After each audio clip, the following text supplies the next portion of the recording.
Hoy es un domingo de esos particulares porque hoy se conmemora la entrada triunfal de Jesús y eso mm, hace que muchas personas consideren esta fecha como una fecha eh, de ser más espirituales, ¿no? De buscar más a Dios.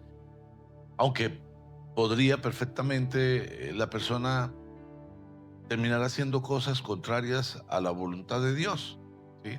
Incluso no solamente haciendo cosas contrarias, sino haciendo cosas que ofendan a Dios. Pero lo importante es que para nosotros es el recordatorio de lo extraordinario, de lo eh, impactante del amor de Dios sobre nuestras vidas. Para las personas que toman nota, eh, la palabra de esta mañana tiene por título: Papá, ¿cómo estás? Y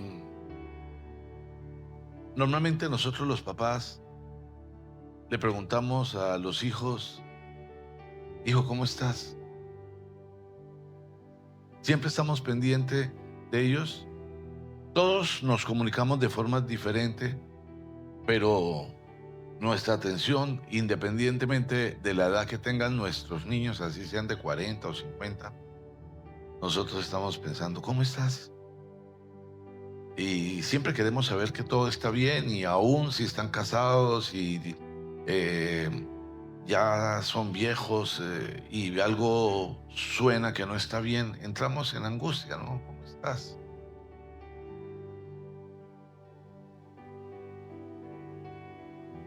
Cuando nuestros hijos nos preguntan: ¿cómo estás, papá? Sentimos que el rol cambia y se vuelve un rol eh, distinto, de un impacto gigante. Cuando tu hijo te pregunta: papá, ¿cómo estás? Piénsalo. Para los que son padres, piénsalo.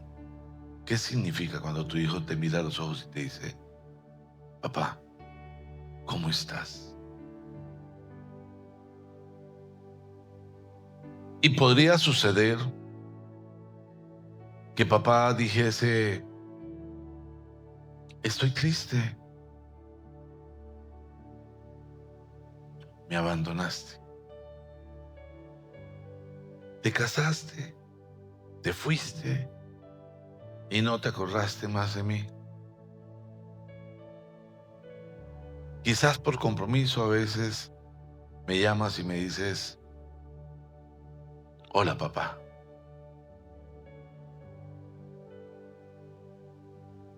Quizás sea muy probable que papá dijera algo así,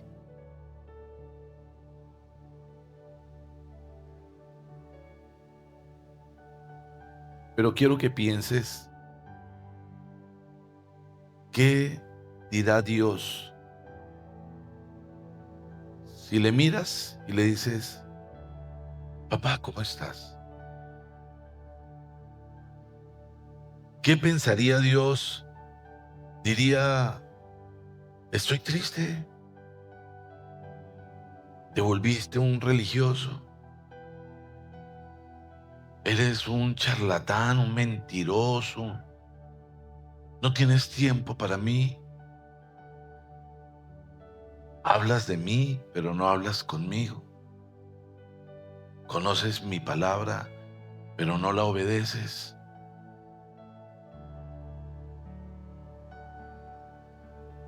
Preguntarle a Dios como hijos: papá, ¿cómo estás? Quizás nos pueda llevar a encontrarnos con nosotros mismos, a encontrar esa identidad en la que quizás hemos disfrazado a través de un servicio, a través de que voy a la iglesia, quizás no siempre, eventualmente, pero tú sabes, Señor, que yo siempre pienso en ti. Y será esa la manera como Dios quiere relacionarse con nosotros. Papá, ¿cómo estás? Quiero pedirles por favor que me acompañen al libro de Proverbios y vamos a leer en el capítulo 16, el versículo 4. Proverbios capítulo 16, versículo 4. También quiero pedirte que te pongas de pie para leer este pasaje bíblico como un homenaje a la palabra del Señor.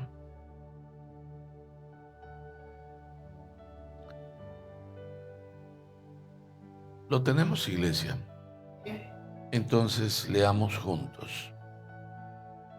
Toda obra del Señor tiene un propósito. Hasta el malvado fue hecho para el día del desastre. Padre, queremos darte gracias, Señor. Gracias.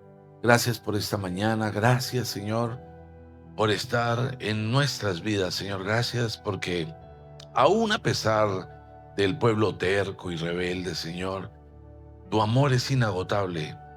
Y gracias, Señor, porque nos permites reunirnos en tu nombre. Y hoy no lo hacemos, Señor, no queremos hacerlo de una forma religiosa, sino de una manera genuina, espiritual, anhelando que seas tú quien hable, Señor, capaces de desnudar toda nuestra alma para que tú la puedas examinar y pedirte, Señor, sondea todo lo que haya en nosotros que no esté bien. Quítalo porque anhelamos, Señor, agradarte. Queremos saber cómo estás, qué piensas de mí, Señor. Padre, gracias, gracias. Yo bendigo la vida de cada persona, Señor, que durante la noche estuvo orando por este servicio, Señor. Bendigo a todos los que estuvieron mandándome mensajes por medio de las redes de la iglesia y motivando con la palabra y evidenciando su tiempo de oración, su tiempo de congregación espiritual, Señor. Gracias por ellos. Gracias por las personas que desde las 6 de la mañana estaban aquí orando, caminando, cantando y adorando, Señor, pidiendo que este fuese un tiempo donde te gloríes, Señor. Yo bendigo a esas personas en tu nombre, a los que llegaron más tarde y llegaron con esa disposición, a todos aquellos que apasionadamente esta mañana estaban orando y clamando, Señor, para que hoy puedas glorificarte en nuestra vida, Señor. Gracias. Bendigo cada persona que hoy dispuso de su tiempo para venir a escuchar tu palabra con un corazón arrepentido, con un corazón dispuesto, sin arrogancia, sin orgullo, sin ira, sin envidias, sin rencores, sin rencillas, sino totalmente apasionados por ti, Señor, clamando para que tu amor sea un amor que nos gobierne, Señor. Gracias. Gracias, Señor. Oro por todos aquellos que vienen por primera vez, por los que están conociendo apenas de tu palabra, Señor, y te doy gracias por sus vidas, Señor. Gracias. Oro por todos aquellos que están conectados y que se van a conectar y que escucharán esta palabra para que seas tú, Señor, hablando, transformando, tocando, porque solo tú tienes poder transformador, Señor. Yo de mi parte, Padre Santo, yo te entrego mi vida, mis labios, te entrego mi corazón, te entrego todo mi ser, Señor. Te ruego que me limpies y me permitas ser un instrumento útil y agradable a ti, Señor. Gracias por esta mañana, Señor. Te oramos en el nombre precioso de Cristo Jesús, bajo la guía, la dirección y la unción de tu Santo Espíritu, Señor, y en acción de gracias. Amén y amén. Dice el versículo 16, capítulo 1, el hombre propone y Dios dispone. Nosotros escuchamos algo diferente en el mundo, pero la realidad es que el hombre propone y Dios dispone. A cada uno le parece correcto su proceder, pero el Señor juzga los motivos. Pon en manos del Señor todas tus obras y tus proyectos se cumplirán. Toda obra del Señor tiene un propósito. Hasta el malvado fue hecho para el día del desastre. El Señor aborrece a los arrogantes. Una cosa es segura: no quedarán impunes. Con amor y verdad se perdona el pecado y con temor del Señor se evita el mal. Todo tiene un propósito. Toda obra del Señor tiene un propósito. Y cuando Dios creó al hombre, lo creó con propósito. ¿Sí? Y el propósito de Dios, Dios desea que todos seamos salvos, todos, todos, todos. Aún aquellas personas que no hacen lo correcto, aquellas personas que nosotros podríamos declarar indeseables, aún por ellos, Dios entregó a su Hijo, el gesto de amor más grande, porque Él quiere que todos, todos, todos seamos salvos. Cuando Caín estaba lleno de rabia, de enojo, de envidia con Abel, Dios llegó donde estaba Caín y le dijo: oye, Caín, ¿por qué andas así? ¿Por qué andas cabizbajo? Si hicieras lo bueno, si hicieras lo bueno, no te sentirías de esa manera. Dios lo invitó a cambiar. Pero de ahí Caín se fue a buscar a su hermano para matarlo.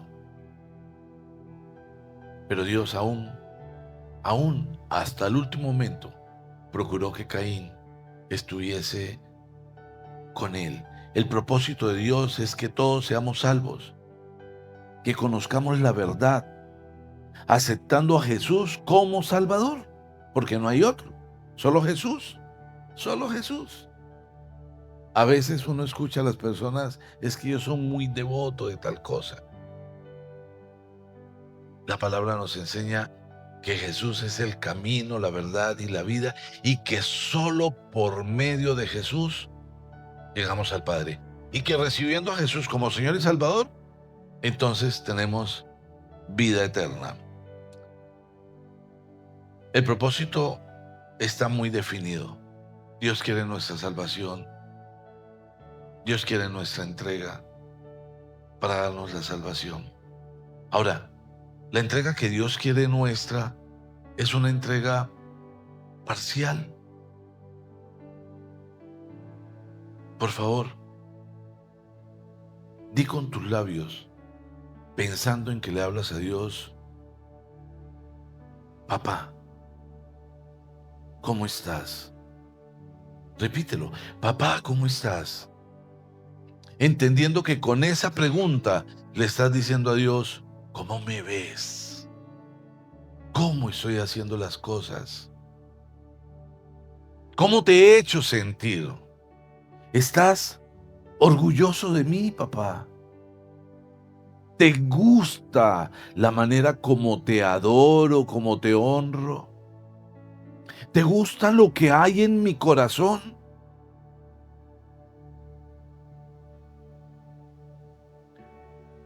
He logrado ser tocado por ti para ser esa nueva persona. Porque nadie por sí solo es la persona que Dios quiere que sea. Necesitamos de Él. Necesitamos estar pegados a Él. Necesitamos que Él esté en nosotros. Pero eso no sucede porque coloques alabanza. Eso no sucede porque la taralelees. Eso sucede porque cuidas tu relación con Él, porque cuidas tu corazón, porque no permites que nada que pueda afectarte en tu relación con Dios estorbe en tu camino. Amén. Por eso quiero pedirte una vez más que le hables a Dios. Dile: Señor, pero no, en voz audible: Señor, sé que no estoy bien. Necesito que me toques. ¿Qué piensas de mí, papá?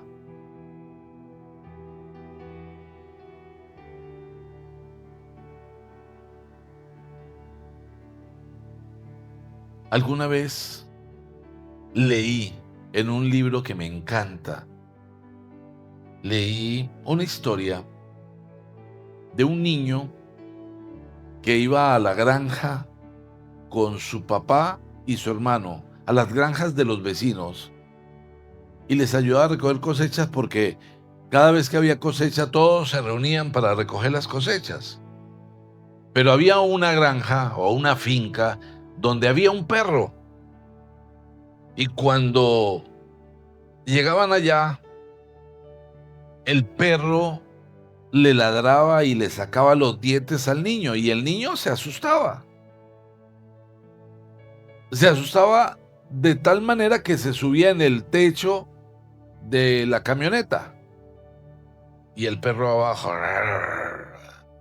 Mientras tanto, el papá y su hermano pues iban y recogían de la cosecha, y si eran frutas, eran peras, frutas apetecibles, pues ellos comían, y el hermanito ya miraba y el perro.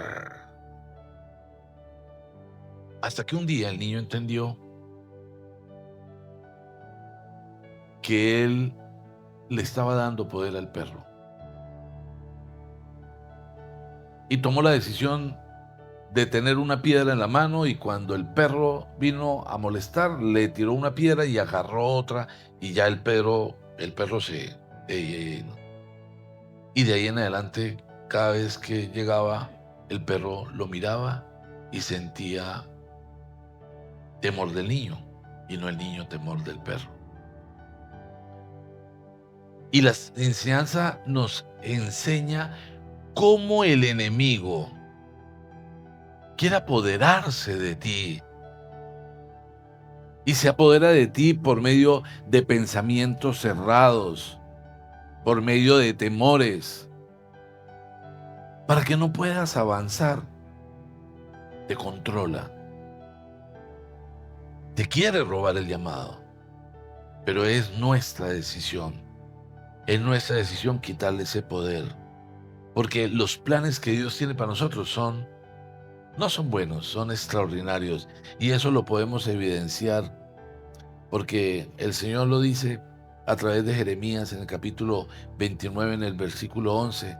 Dice: porque yo sé muy bien los planes que tengo para ustedes, afirma el Señor, planes de bienestar y no de calamidad, a fin de darles un futuro y una esperanza. Entonces ustedes me invocarán y vendrán a suplicarme, y yo los escucharé. Me buscarán y me encontrarán cuando me busquen de todo corazón, de todo corazón. Y quizás no hacemos énfasis, si no tomamos la precaución de analizar esa palabra de todo corazón. O sea, no aplica de casi todo el corazón. Aplica únicamente de todo corazón, todo tu corazón. Y tu corazón está todo limpio, digno y agradable a Dios. Es de todo corazón. Pero la promesa es maravillosa, porque yo sé muy bien los planes que tengo para ustedes. Afirma el Señor, planes de bienestar y no de calamidad. No significa que no vamos a pasar por circunstancias difíciles. Eso no es verdad. En esta vida tendrán aflicciones, dice la palabra. Y esas aflicciones no las vamos a eliminar dando plata. Eso es otra mentira. Esas aflicciones, dice, si me buscan de todo corazón. Mi corazón tiene que estar realmente dispuesto a Dios, plenamente, absolutamente. No con un protagonismo, no con un beneficio, sino un corazón dispuesto a Dios, en lo público y en lo privado. Pero de manera especial, Dios busca tu corazón en lo íntimo. Y por eso, papá, ¿cómo estás?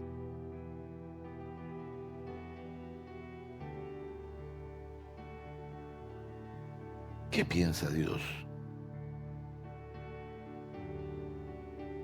Hay un pasaje bíblico que está en el Evangelio de Marcos, en el capítulo 12.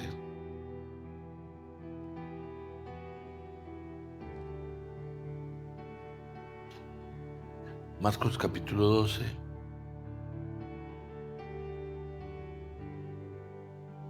Perdón, Marcos, no. Marcos, sí, Marcos 12. Marcos 12, Marcos 12.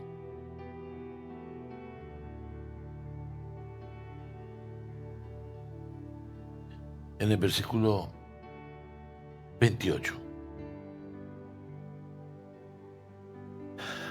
Dice, uno de los maestros de la ley se acercó y los oyó discutiendo. Un maestro de la ley. Entremos en contexto. ¿Qué es un maestro de la ley? Un maestro de la ley es un sacerdote. Es un hombre conocedor de la palabra. Es un hombre que es totalmente ilustrado. Es un maestro. La palabra maestro no se le da a cualquiera. Un maestro de la ley. Uno de los maestros de la ley se acercó y los oyó discutiendo. Al ver lo que Jesús había contestado, le preguntó, de todos los mandamientos, ¿cuál es el más importante? El más importante es, oye Israel, el Señor es nuestro Dios, el único Señor, contestó Jesús. Ama al Señor tu Dios con todo tu corazón, con toda tu alma, con toda tu mente y con todas tus fuerzas. El segundo es ama a tu prójimo como a ti mismo. No hay otro mandamiento más importante que estos. Bien dicho, maestro, respondió el hombre. Tienes razón al decir que Dios es uno solo y que no hay otro fuera de él. Amarlo con todo el corazón, con todo el entendimiento y con todas las fuerzas, y amar al prójimo como a sí mismo es más importante que todos los holocaustos y sacrificios. Al ver Jesús que había respondido con inteligencia, le dijo, no estás lejos del reino de Dios. ¡Wow! Quiero que pienses si la respuesta del Señor a ti podría ser, no estás lejos del reino de Dios. Este hombre era un maestro de la ley, pero en otros pasajes Jesús le dice a los maestros de la ley, hipócritas, son un sepulcro blanqueado, blancos por fuera, pero podridos por dentro, cueva de gusanos, a los maestros de la ley. Y aquí le dice, al ver Jesús que había respondido con inteligencia, no con todo el corazón, le dijo, no estás lejos del reino de Dios. En otra versión dice, está cerca. Pero quiero que sepas que esto dice con toda claridad que no estás dentro del reino. No estás dentro del reino. Conoces la palabra, pero no la vives. No estás dentro del reino, ni el reino está en tu corazón. ¿Estás cerca o no estás lejos?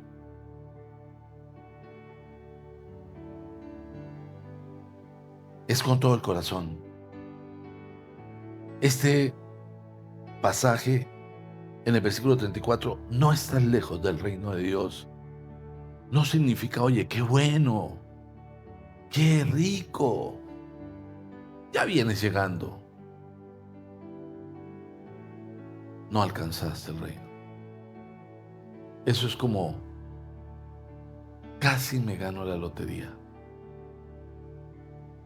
Yo conocí a alguien que frecuentemente apostaba a la lotería, compraba lotería, y él todo el tiempo vivía haciendo análisis, ¿no? Y alguna vez me dijo, casi soy millonario. ¿Y eso? Dijo, no, me cayó cerquitica. sea, ya. Entonces yo digo, bueno, la lotería, el número era 2414 y le cayó 2413. Pero no, cayó 35, 24. ¿Qué tiene eso de cerca? Digo, si usted corre esta un poquito, esta un poquito, esta un poquito, esta un poquito, me la gano. Estuve muy cerca. Así, estás cerca, no estás lejos del reino de Dios. Casi no aplica, casi no vale.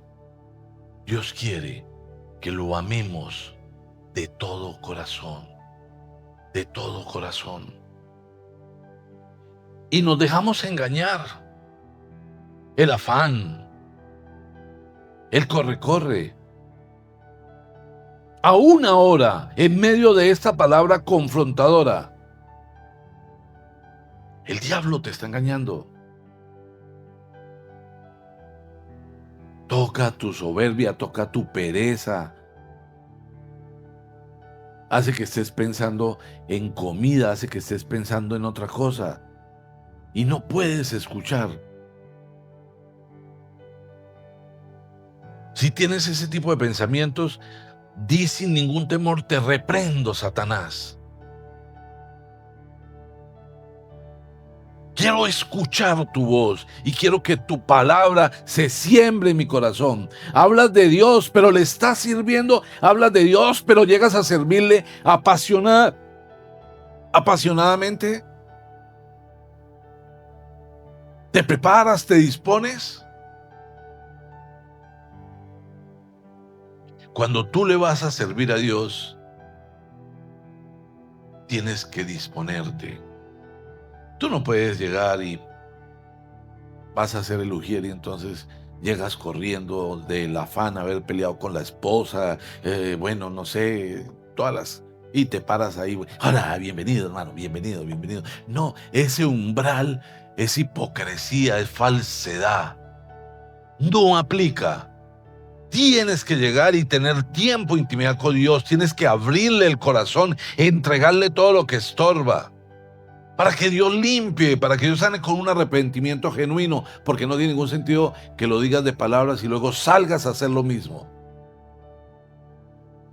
Sales de aquí, habías peleado con tu esposa y al llegar a casa, o al salir solamente, al subirse al carro ya, no crea que ya la perdoné.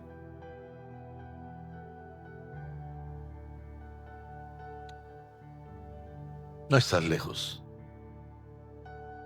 del reino de los cielos. Así que si alguien peleó con su pareja, aprovecha ahora y dile, perdóname. Así tú creas que tengas la razón. Porque lo peor que puede pasar es que tú creas que tienes la razón. Te voy a decir por qué. Porque si tú crees que tienes la razón, el orgullo te gobierna. Así que aprovecha y di, perdóname. Y si peleaste con tu hijo y esta mañana te levantaste, ¿por qué no te levantas temprano? Hoy es el día del Señor. ¿Qué pasa? Que no sé qué. Dile, hijo, perdóname.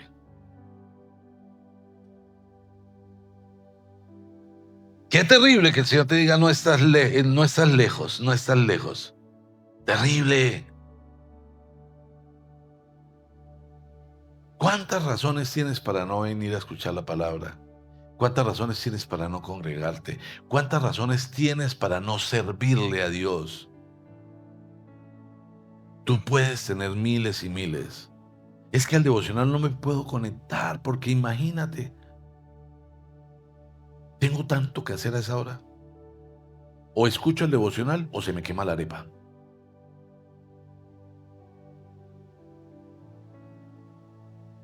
Pero yo te aseguro que aun cuando en la empresa te prohíban usar el celular, hay algunos que en su pasión con Dios se colocan un audífono y escuchan el devocional apasionadamente, porque se alimentan. Porque quizás tú no sacas tiempo todos los días para hablar con Dios. Te declaras cristiano y repites pasajes bíblicos, pero tus tiempos de intimidad solo son válidos cuando eres una nueva creación, cuando las cosas de Dios son lo más importantes. Acuérdate que el Señor dijo: amarás al Señor con todo tu corazón, no con alguna parte de tu corazón. Y amar a Dios para pedirle: Señor, necesito que me resuelvas un problema, necesito que me ayudes a pagar los recibos, necesito que me des un trabajo. No, la conexión con el cielo cambia todo. Tus pensamientos cambian todo. Si tus pensamientos son de caos, tu vida es un caos, independientemente de la situación que estés viviendo. Ayer me llamó alguien que un día, en un enojo, decidió que no quería hablar más conmigo.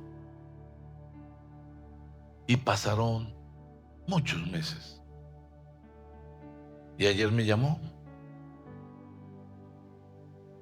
y me dijo: te pido por favor que me perdones. He sido tan orgulloso, tan soberbio. He sido tan arrogante. He creído solamente en mi verdad. Pero no sabes cuánto he necesitado tu consejo. Mi vida está hecha un caos. Y yo le escuchaba lo que decía: yo no sirvo, yo todo lo he hecho mal, soy una mala persona. Y entonces le dije: mira, ¿sabes? Te has dedicado a escuchar a Satanás, porque él es el que tiene el dedo acusador y quiere destruirte, y quiere que tú pienses mal de ti. Pero si escuchas a Dios, Dios te dice: aún cuando andes por valles de muerte, yo estaré contigo. Yo te sacaré de allí con mi diestra victoriosa. Dios dice: no creas lo que otros dicen de ti, preocúpate por lo que yo digo de ti. Y tú eres mi creación hermosa. Las puertas no están cerradas, tú las cierras con tu mente. Y quiero contarles que esta conversación fue en horas de la mañana. Por la tarde llamé porque quedé con la angustia de que estaba mal, y llamé para ver cómo había seguido su día. Y me dijo: no te imaginas, todo cambió. No puedo entender qué sucedió, y no estoy dentro de mí, estoy que no puedo conmigo del gozo que tengo. Es que todo cambió. Y estaba en una situación muy difícil, estaba sin trabajo, su esposo estaba sin trabajo, en medio de un caos absoluto, se sentía juzgada, señalada, condenada, etc. Pero después buscó lo que Dios piensa de ella y empezó a mirar por internet, y apareció una oferta de trabajo. Y entonces llamó, y el entrevistador le dijo ayer sábado: ¿cuándo puedes venir? Dijo: si quiere, ya mismo. Esa respuesta impactó. Le dio la cita y ella se llevó al esposo, que también estaba sin trabajo. Yo me lo traje por si acaso, ¿qué tal que necesite dos? Y le dijo: pues sí, necesito dos. Y empiezan a trabajar el lunes, los dos. El caos es un estado mental. Dice en la palabra de Dios, al principio todo era un caos y el Espíritu de Dios se movía, pero Dios puso todo en orden. Solo Dios pone todo en orden. Es en manos de papá. De lo contrario, tu vida sigue siendo un caos. De lo contrario, sigue siendo un terco, rebelde, insensato, envidioso, egoísta, vanidoso, arrogante. Ese hombre que tú ves ahí. Dios quiere verte con un corazón dispuesto al 100% y cambia absolutamente todo, todo, todo, todo.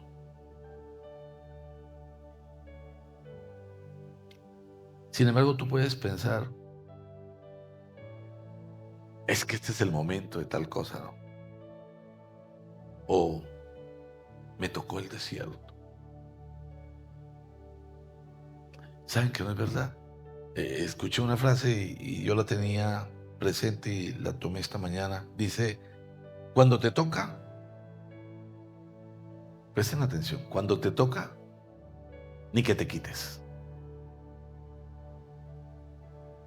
Cuando no te toca, ni que te pongas.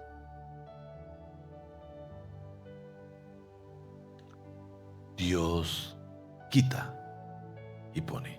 Solo Dios. Solo Dios. Si lo haces sin la voluntad de Dios, no aplicará. No aplicará. No aplicará. No aplicará. Dice en el Evangelio de Marcos, en el capítulo 11, en el versículo 1,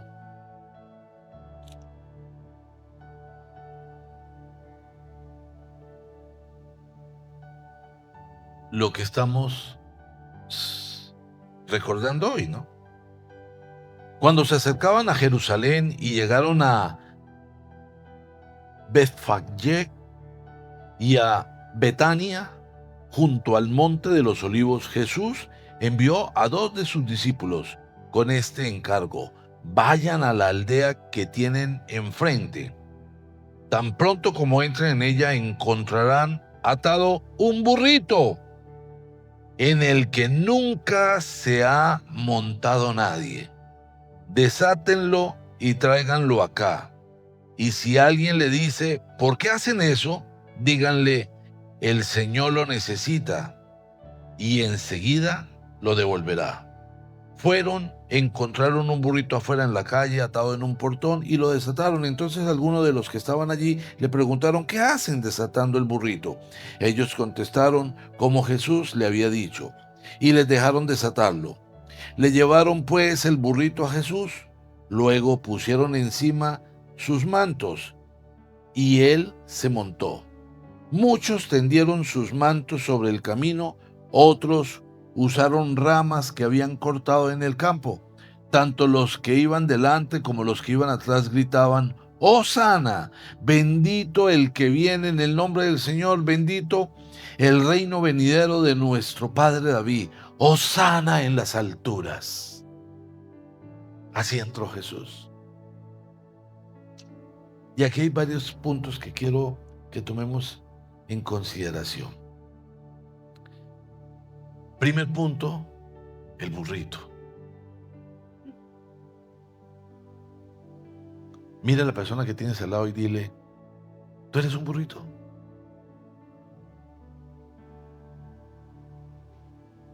Si tú sientes que eres un burrito, di amén. Hay algunos dicen, yo no digo eso. Pero bueno, vamos a entender el burrito. Dice que encontrarán un burrito atado que nunca nadie ha montado. Y quiero que sepan algo. Domar un burro es más complejo que domar un caballo.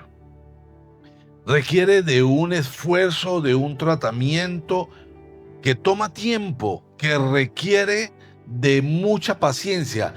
Puede durar hasta 5 años que trabajes para poder montar a un burro. Y tienen que tener una relación y una confianza. Normalmente el burro lo monta su amo. No es nada fácil. Este burrito nadie lo había montado. Se lo trajeron a Jesús.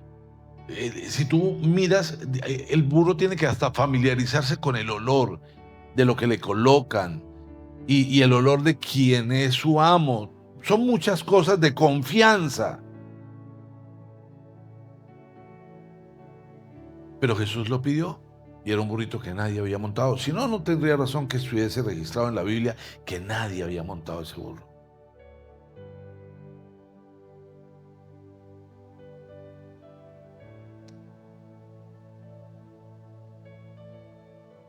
Cuando Jesús se subió en el burro y empezó a entrar por Jerusalén y la gente tiraba los mantos, primero quiero que sepan que el manto era un gesto de respeto y sumisión. Era una alfombra en el camino para un rey. Una alfombra en el camino para un rey.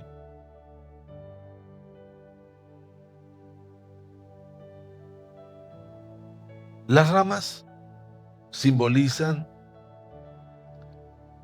victoria y triunfo. Victoria y triunfo. Claro, el burrito va caminando. Primero lo que significa que Jesús se pudo subir en el burrito. Y cuando empiezan a caminar por la entrada triunfal, ¿qué pensaba el burrito? Imagínense ustedes la mente del burrito. ¿Cómo me aman? ¿Cómo me quieren? Yo no sabía que era tan famoso. Y claro, la gente tiraba de una de sus mantos, las ramas, las hojas de palma. El burro creído. Déjame decirte que el burro eres tú. Cuando le sirves al Señor, toda la gloria es para Él. El burro se quiere quedar con la gloria. Lo otro es tomar en cuenta lo que la gente pensaba. La gente veía en Jesús quien venía a salvarlos y a traerles la victoria. Y todo el mundo se despojaba de su manto, de su capa, y la tiraban al suelo. Y los que no, bueno, traían ramas. Muy bien, y entraron. ¡Hosana, hosana! ¡Hosana! ¿Qué significa? Sálvanos ahora. Era un pueblo oprimido. Era el pueblo de Dios, recuerden, el pueblo de Dios, pero estaba oprimido. Estaba bajo el gobierno romano y ellos querían libertad. Llegó el Mesías. Hosana, sálvanos ahora, sálvanos, Señor, sálvanos. Pero todos esos que gritaron, o muchos de los que gritaron ahí, sálvanos, 4 días después, en las calles de Jerusalén gritaban, crucifícale, crucifícale.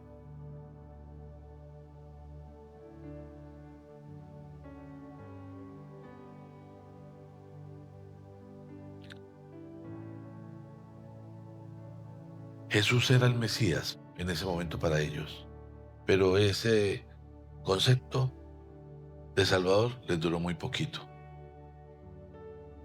Quizás como este maestro de la ley del que hablábamos ahora, al que Jesús le dice, no estás lejos. Esta gente no estaba lejos. Veía a Jesús y comentaba de todos los milagros y las cosas extraordinarias. Quizás entre ellos había gente que había visto sus milagros, que los había vivido. Pero en el momento lo desconocieron. Días después. Y a partir de ahí empieza un proceso de Jesús. Porque la entrada triunfal termina en el arresto de Jesús. Y Jesús experimenta estas circunstancias. La primera, una inmensa agonía. Esa inmensa agonía está en el Evangelio de Marcos en el capítulo 14.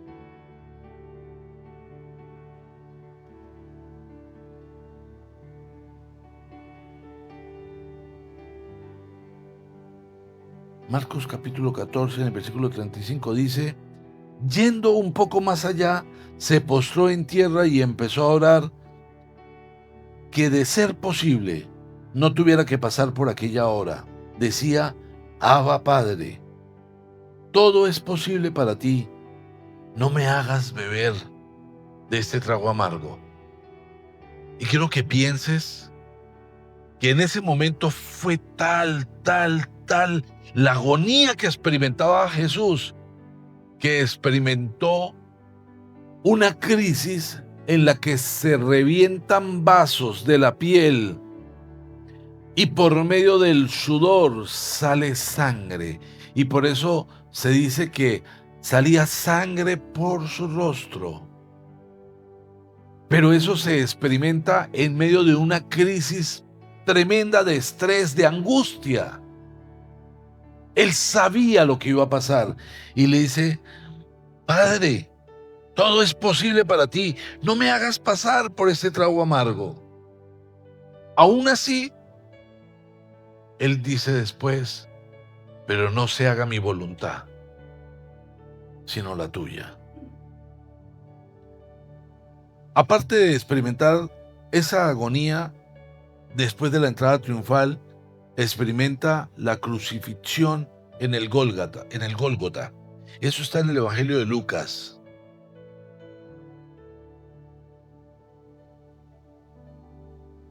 Capítulo 23.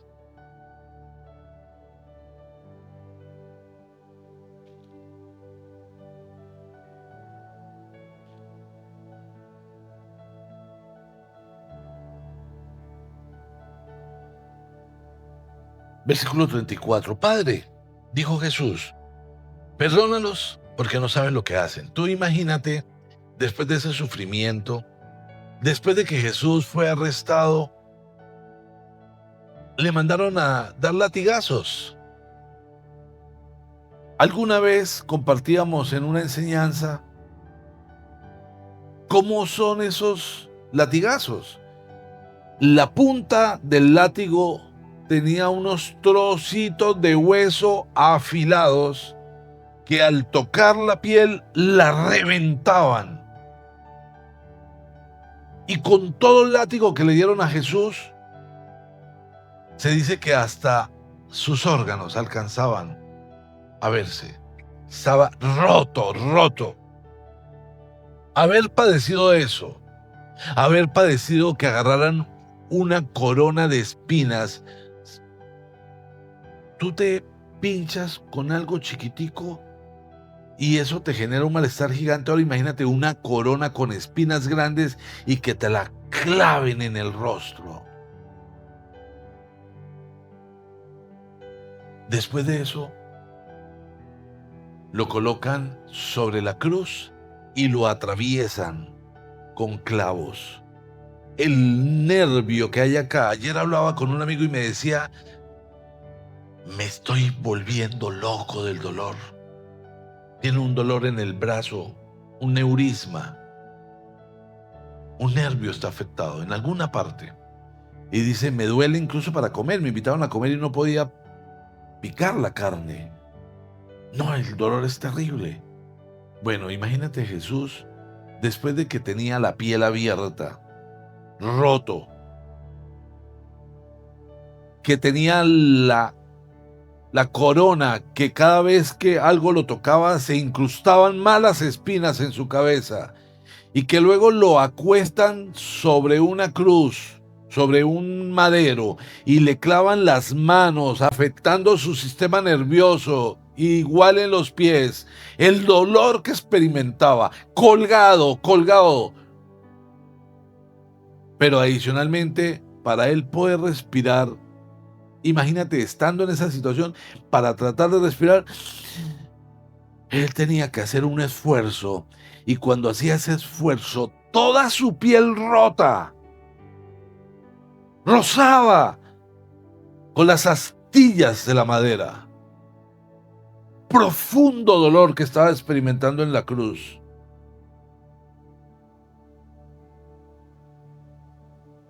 Pero lo que se le ocurre decir es: Padre, perdónalos, porque no saben lo que hacen.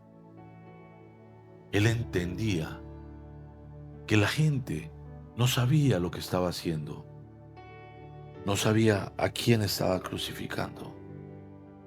La gente, por su parte, se quedó observándolo, y aún los gobernantes se burlaban de él. O sea, lejos de cualquier compasión, porque aún tú ves esos videos donde agarran a un ladrón y empiezan a pegarle, y tú tienes que pensar: Señor, no hagan eso, por favor. Sí, tengan compasión.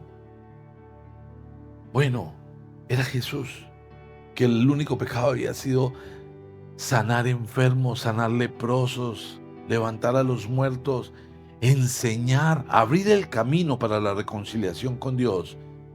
Pero todos se burlaban de él, salvo otros que se decían: sálvese a sí mismo. También los soldados se acercaron para burlarse de él y le ofrecieron vinagre. Y le dijeron: si eres el rey de los judíos, sálvate a ti mismo. Resulta que había sobre él un letrero que decía: ese es el rey de los judíos. En otros evangelios dice que se echaban a la suerte con dados las cosas de Jesús. Eso lo experimentó Jesús, esa crucifixión. ¿Por qué? Porque el hombre que Dios creó con el propósito de que tuviese un vínculo con Él y que todo el tiempo fuese una relación de todo corazón, había decidido escuchar al demonio y se había apartado. Pero Jesús estableció la reconciliación. Por medio de Jesús te reconcilias con Dios, pero esa reconciliación implicaba este gran sacrificio de amor. Y él estaba padeciendo y pidió perdón por aquellos. Pero el tercer elemento, aparte de la agonía, de la crucifixión, fue el abandono. El abandono porque toda la gente que había estado con él, que había visto sus milagros, sus más cercanos discípulos, todos los que estuvieron con él y vieron cosas indecibles al género humano, se habían ido. Abajo solamente estaba Juan y su madre. Los demás no estaban. Los demás estaban jugando la túnica de él, la ropa que había de él, cualquier posesión que él hubiese tenido. Se burlaban de él. Todo esto pasó por ti y por mí. ¿Qué piensas de mí, papá? ¿Cómo estás, papá? ¿Valió la pena? ¿Valoro lo que hiciste por mí? ¿Me dejo engañar? ¿Me dejo engañar? ¿Dejo que se siembren en mi corazón sentimientos o prioridades contrarias a ti, a lo que hiciste por mí? te doy ese lugar de honor. Encuentro siempre una justificación para no servirte o para servirte mediocremente, o me comparo con los demás. Hablo de ser íntegro, pero llego tarde. ¿Valió la pena? Esa entrada triunfal termina en una situación terrible, por amor a un pueblo terco, a un pueblo rebelde. Sin embargo, si vamos a el libro de Deuteronomios, en el capítulo 10, entendemos qué quiere Dios. Hace muchos años, en un tiempo especial de intimidad con Dios, Dios me dio este pasaje y donde dice la palabra Israel en el capítulo 12, en la parte de arriba dice Jorge. Dice, y ahora Jorge, pero para ti es tu nombre, ¿qué te pide el Señor tu Dios? Simplemente que le temas y andes en todos sus caminos, que lo ames y le sirvas con todo tu corazón y con toda tu alma, y que cumpla los mandamientos y los preceptos que hoy te mando cumplir, para que te vaya bien, para que te vaya bien. Nosotros muchas veces vamos a la iglesia para que nos vaya bien, y quizás nos muestren la palabra como qué bien, nos va a ir súper bien.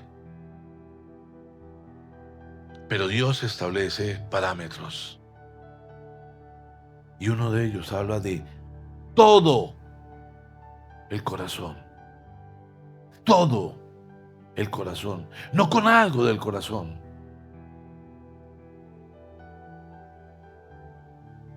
Porque si es con algo del corazón, quizás termines como los 9 leprosos.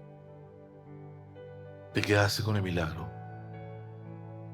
pero no con el hacedor del milagro. Papá, ¿cómo estás? Papá, ¿cómo estás? Acompáñenme por favor al Evangelio de Mateo,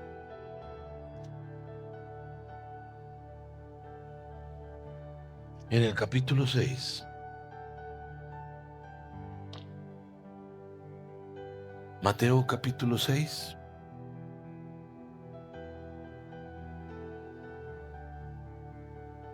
Dice en el versículo 33, más bien, busquen primeramente el reino de Dios y su justicia, y todas estas cosas les serán añadidas.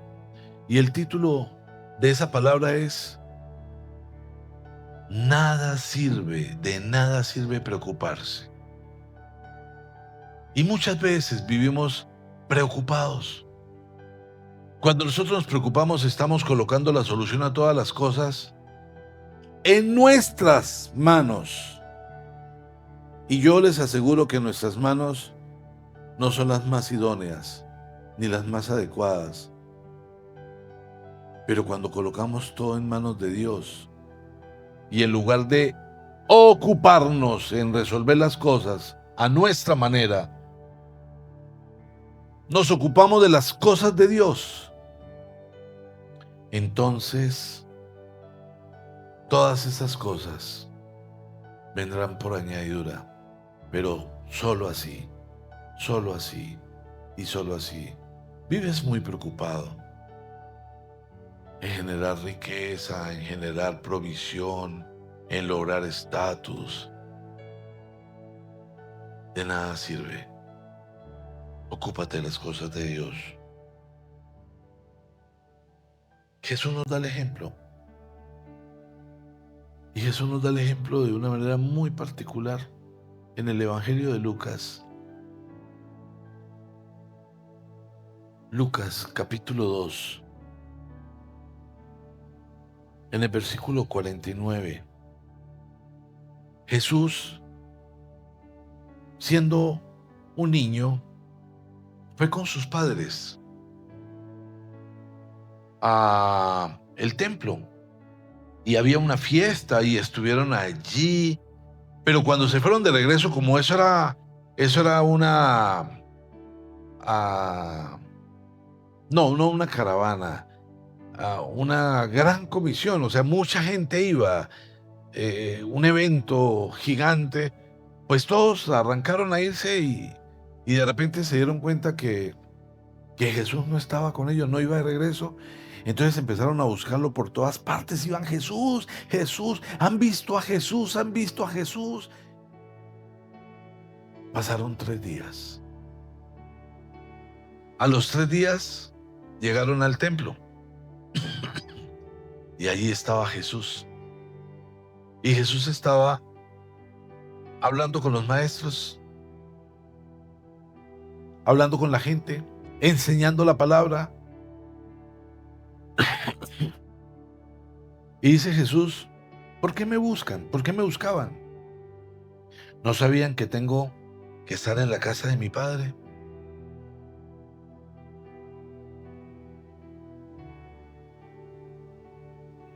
Dice en la versión Reina Valera: ¿por qué me buscan? ¿Por qué me buscáis? ¿No sabíais que en los negocios de mi Padre es necesario estar?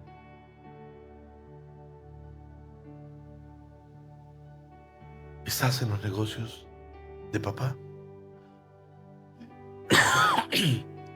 Piensa, piensa por favor. ¿Estás en los negocios de papá? No me digas a mí, piensa tú: sí, claro, yo le sirvo. ¿Eres un testimonio de amor? Yo sé lo más importante. Cuando hablas, tus labios son fuente de bendición. Si sondeas tus pensamientos están limpios. Porque no es fácil.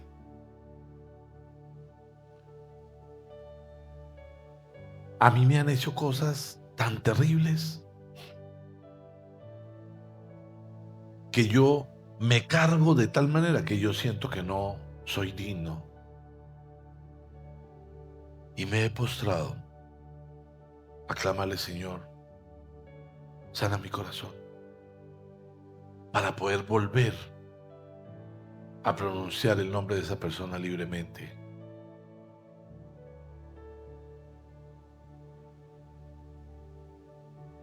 A veces nos cargamos sin fundamento, cuando le damos permiso al diablo que gobierne nuestro entorno, por medio de las murmuraciones. Porque murmurar es un pecado terrible, trae sarna. Y todo el que murmura es un sarnoso, es un leproso. Pero el que escucha se contagia de esa lepra. Y por eso se carga. No, es que dijeron de mí. Y es muy fácil decir: todo el mundo dice.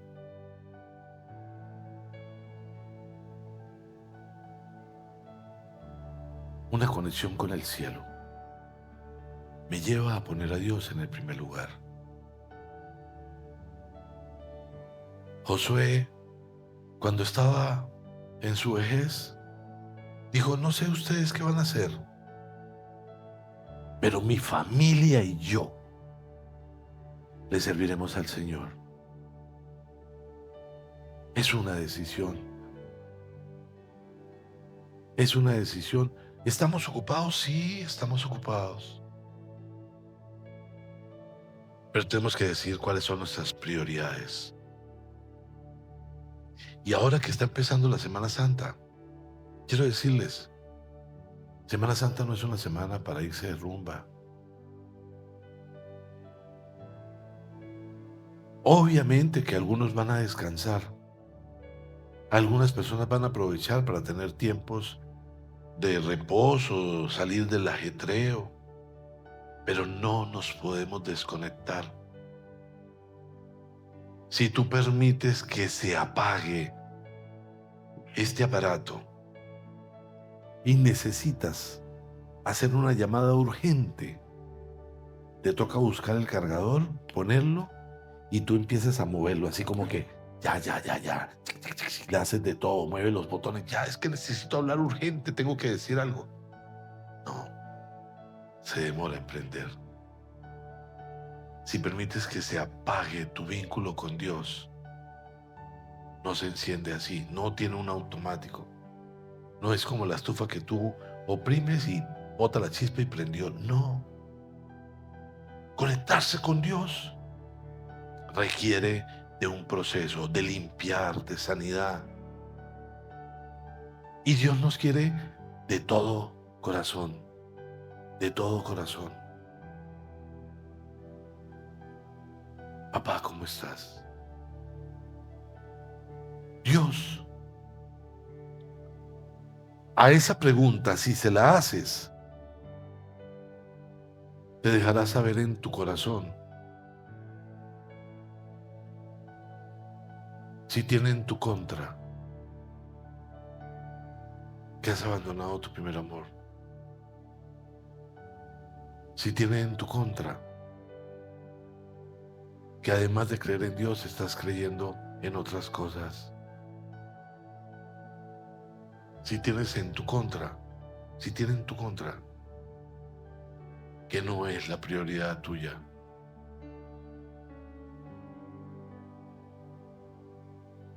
Pero es un llamado. Iglesia, despierta. No te compares. No te limites. No te dejes engañar. Sacúdete. Podemos pararnos aquí y decir cosas, aleluya. Pero Dios quiere lo que hay en la intimidad cuando estás de rodillas.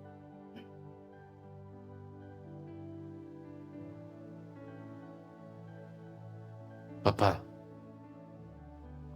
¿cómo estás? Padre, te damos gracias. Gracias por esta mañana. Y gracias por tu palabra, Señor. Gracias. Quizás con gran dolor esta mañana, Señor. Si somos honestos, podemos sentirnos muy confrontados por ti. Por dejarnos engañar. Por tenerte como una opción. Por jugar al servicio. Por no ser una fuente de agua viva. Por no honrarte con nuestra manera de vivir. Cuando hay un arrepentimiento genuino, tú ni siquiera te acuerdas del pecado. Pero un arrepentimiento genuino significa una transformación. El gusano siente como gusano, vive como gusano, se alimenta como gusano. Pero solo cuando se dispone y solo entonces y busca un tiempo de intimidad profunda, es transformado. Necesitamos, Señor, una metamorfosis genuina. Padre, yo Te ruego para que tu palabra la escribas en el corazón de todos los que aquí estamos y todos los que están escuchando y todos los que van a escuchar, porque no negamos a ser gusanos, entendiendo que tu propósito es que volemos, tengamos gracia, tengamos tu unción, porque tus planes son de bienestar, porque tú nos has concebido para la eternidad y no queremos actuar como Caín, aún a pesar de escuchar tu llamado, salir a hacer lo contrario, Señor. Por eso te ruego que hoy generes tal impacto en el corazón de cada uno de nosotros, Señor, que nada pueda ser igual, Señor.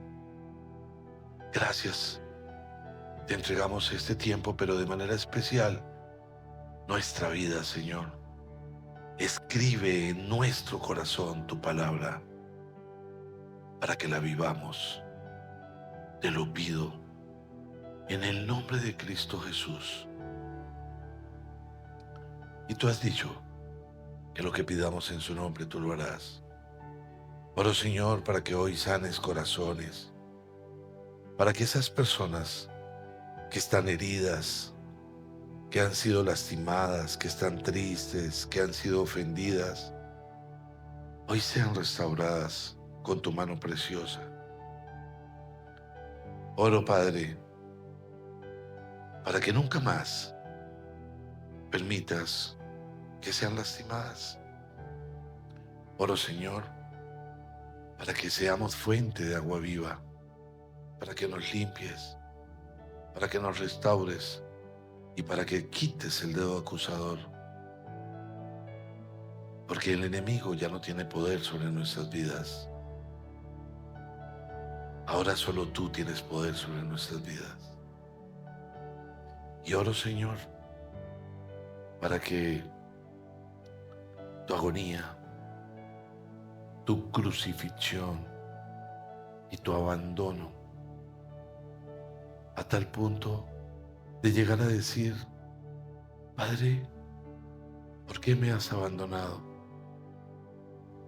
El dolor, la agonía tan intensa que experimentabas tu Hijo,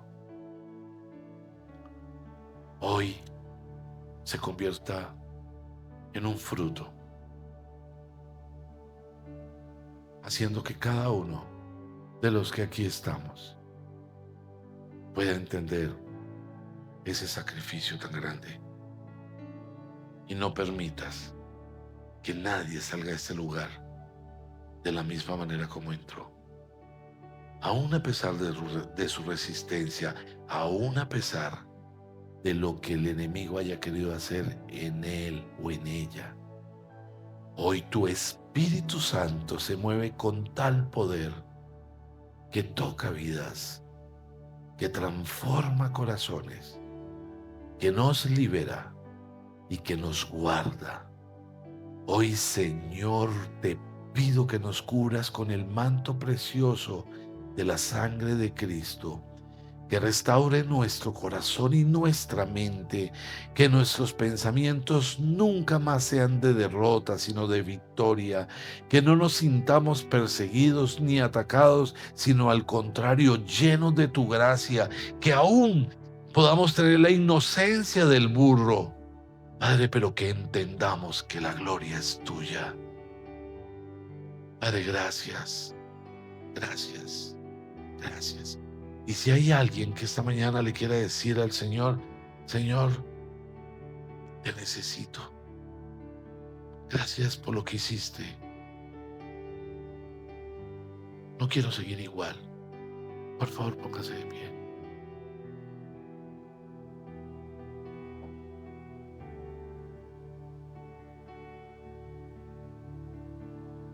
Y te pido que repitas conmigo,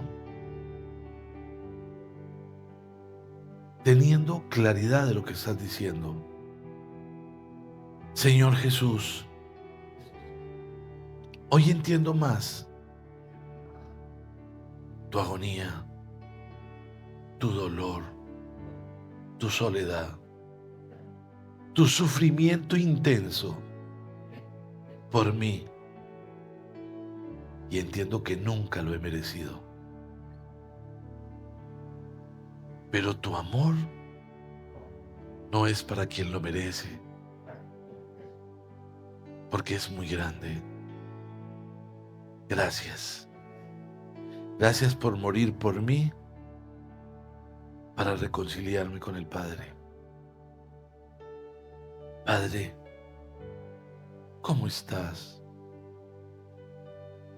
Me siento confrontado y espero que cambies tu pensamiento de mí. Gracias por enviar a Jesús, aunque nunca lo merecí. Ahora, transfórmame, sondea mi corazón y permite que el propósito de mi vida se cumpla plenamente. Espíritu Santo, ven a mí, echa fuera todo demonio, inunda todo mi ser, para que pueda yo, en todo tiempo, honrar al Padre, ser fuente de agua viva, imitador de Cristo. Amén y amén.